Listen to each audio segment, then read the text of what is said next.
আসসালামু আলাইকুম। আন্তর্জাতিক এবিসি টিভিতে আপনাকে স্বাগত। শুরুতেই জানাবো আমাদের হাতে থাকা সর্বশেষ বিশ্বের গুরুত্বপূর্ণ সংবাদ, পরে বিস্তারিত। বাংলাদেশের সর্বশেষ গুরুত্বপূর্ণ আপডেট সংবাদ আপনাকে স্বাগত। শুরুতেই সংবাদ শিরোনাম, পরে বিস্তারিত। শুরুতেই জানাবো বৈষম্যবিরোধী ছাত্র আন্দোলন জাতীয় নাগরিক কমিটির 6 দিনের নতুন কর্মসূচি ঘোষণা। জুলাই বিপ্লবের ঘোষণাপত্রের দাবিতে দেশব্যাপী যৌথ কর্মসূচি ঘোষণা করেছে বৈষম্যবিরোধী ছাত্র আন্দোলন ও জাতীয় নাগরিক কমিটি। শনিবার 4 জানুয়ারি রাজধানীর বাংলা মোটরে কেন্দ্রীয় কার্যালয়ে আয়োজিত এক সংবাদ সম্মেলনে এই ঘোষণা দেন বৈষম্যবিরোধী ছাত্র আন্দোলনের আহ্বায়ক হাসনাত আবদুল্লাহ। তিনি জানান, 6 থেকে 11 জানুয়ারি দেশব্যাপী গণসংযোগ সহ বিভিন্ন কর্মসূচি পালন করবে বৈষম্যবিরোধী ছাত্র আন্দোলন ও জাতীয় নাগরিক কমিটি। এরপর জানাবো নিজেদের কর্মী দাবি করে আওয়ামী লীগ নেতাকে ছাড়িয়ে নিতে থানার সামনে জামাতের বিক্ষোভ। সন্দেহভাজন আসামি হিসেবে শফিকুল ইসলাম শিকদার নামে আওয়ামী লীগের এক নেতাকে গ্রেপ্তার করে গাজীপুরে জয়দেবপুর থানা পুলিশ। পরে ওই নেতাকে ছাড়িয়ে নিতে বিক্ষোভ মিছিল করে বাংলাদেশ জামাত ইসলামের নেতাকর্মীরা। জানাবো ভারতে যাচ্ছেন আরও 50 বিচারক। ভারতের ভোপালে অবস্থিত ন্যাশনাল জুডিশিয়াল একাডেমি ও স্টেট জুডিশিয়াল একাডেমিতে প্রশিক্ষণের জন্য অধস্তন আদালতের 50 জন বিচারক বিভাগীয় কর্মকর্তাদের অনুমতি দেওয়া হয়েছে। এদিকে প্রতিষ্ঠাবার্ষিকী উপলক্ষে ঝটিকা মিছিল ও কেক কাটল নিষিদ্ধ ছাত্র সংগঠন ছাত্রলীগ। নিষিদ্ধ ছাত্র সংগঠন বাংলাদেশ ছাত্রলীগের প্রতিষ্ঠাবার্ষিকী উপলক্ষে ব্রাহ্মণবাড়িয়ায় ঝটিকা মিছিল করেছে দলটির নেতাকর্মীরা। শুক্রবার রাতে জেলা ছাত্রলীগের ব্যানারে শহরের ফুলবাড়ি এলাকা থেকে মিছিলটি বের হয়ে পৈরতলা অভিমুখে যাত্রা শুরু করে। জানাবো 4তলা ভবন থেকে লাফিয়ে পড়ে রুশ নারীর মৃত্যু। পাবনার ঈশ্বরদীতে রূপপুর পারমাণবিক বিদ্যুৎ কেন্দ্র প্রকল্পের আবাসিক ভবনের 4তলা থেকে লাফ দিয়ে এক রাশিয়ান নারীর মৃত্যু হয়েছে। নিহত রাশিয়ান নাগরিকের নাম পশতারুক সেনিয়া। তিনি রূপপুর প্রকল্পের SMU এক কোম্পানিতে কর্মরত ছিলেন।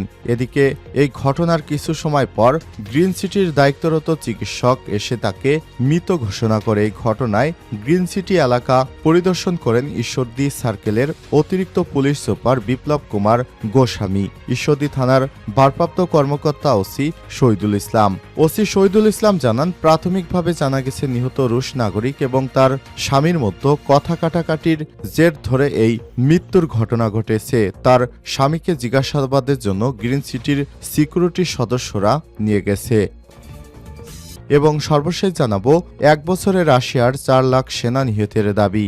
1 বছর এক করে 3 বছরে পা দিচ্ছে রাশিয়া ইউক্রেন যুদ্ধ। এরই মধ্যে রণক্ষেত্রে বিশাল একটি অংশ দখল করেছে রাশিয়া। তবে তার জন্য বড় মাসুল গুনতে হয়েছে পুতিনকে, কারণ এই দীর্ঘ যুদ্ধে ইউক্রেনের মতো রুশ সেনাদেরও ক্ষয়ক্ষতির পরিমাণ নিতান্তই কম নয়। আর এ নিয়ে এবার চাঞ্চল্যকর এক দাবি করেছে কিয়েভ। সংবাদ মাধ্যম জানিয়েছে এ পর্যন্ত 2024 সালের শেষ নাগাদ রাশিয়ার 4,27,000 সেনা হারিয়েছে। প্রিয় দর্শক, এতক্ষণ শুনছিলেন সংবাদ শিরোনাম, এবারে বিস্তারিত।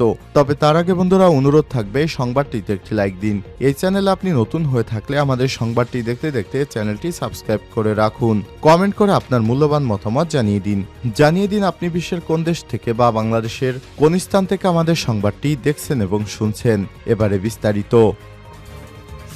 বৈষম্যবিরোধী ছাত্র আন্দোলন ও জাতীয় নাগরিক কমিটির 6 দিনের কর্মসূচি ঘোষণা।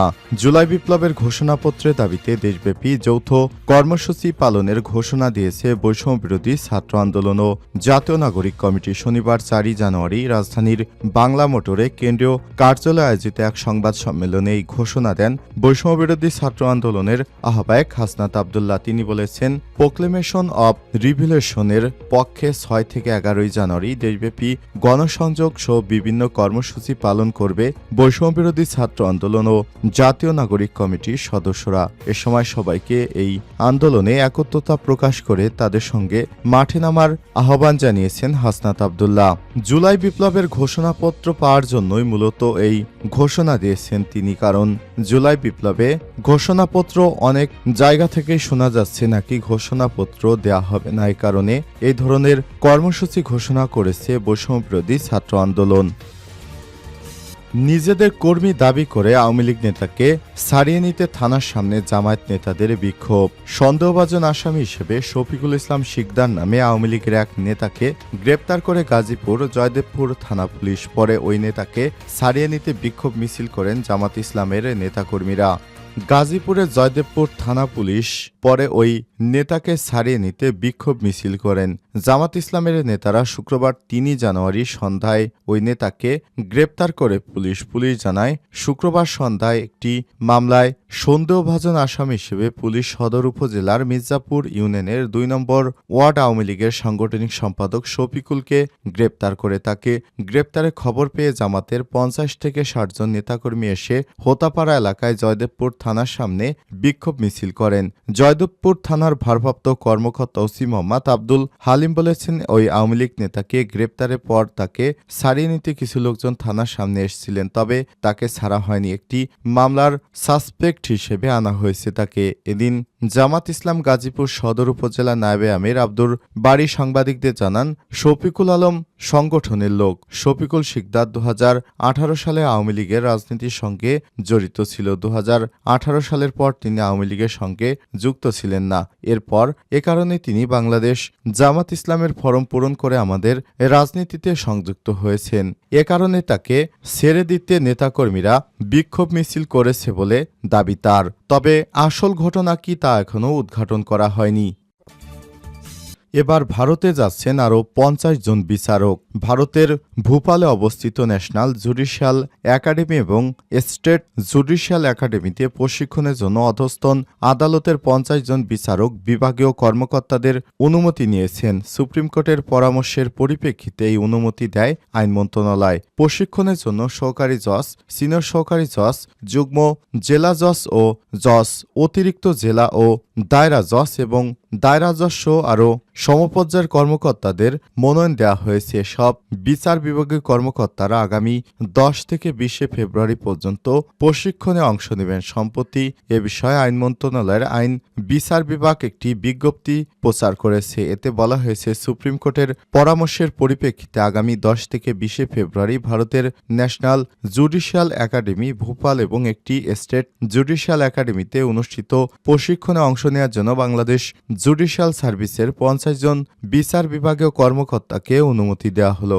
প্রশিক্ষণের যাবতীয় ব্যয় ভারত সরকার বহন করবে। এতে বাংলাদেশ সরকারের কোনো আর্থিক সংশ্লিষ্টতা নেই।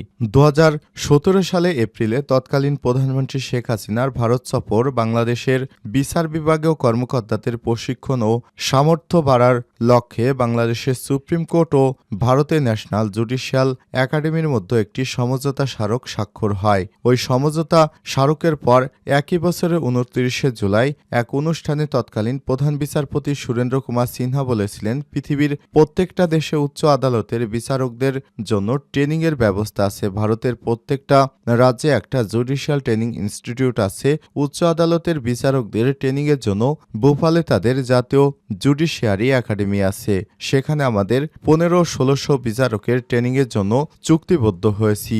এর প্রথমবারের মতো ওই বছরের ১০ অক্টোবর থেকে ২৪ অক্টোবর পর্যন্ত প্রশিক্ষণ নিতে ভারতে যান বিচার বিভাগীয় কর্মকর্তারা। পর্যায়ক্রমে ইতিমধ্যেই অনেক বিচারক প্রশিক্ষণ নেন। প্রতিষ্ঠাবার্ষিকী উপলক্ষে ঝটিকা মিছিল ও কেক কাটল নিষিদ্ধ সংগঠন ছাত্রলীগ। নিষিদ্ধ সংগঠন বাংলাদেশ ছাত্রলীগের প্রতিষ্ঠাবার্ষিকী উপলক্ষে ব্রাহ্মণবাড়িয়ায় ঝটিকা মিছিল করেছে দলটির নেতাকর্মীরা। শুক্রবার ৩ জানুয়ারি রাতে জেলা ছাত্রলীগের ব্যানারে শহরের ফুলবাড়িয়া থেকে মিছিলটি বের হয়ে পৈরতলা অভিমুখে যাত্রা শুরু করে।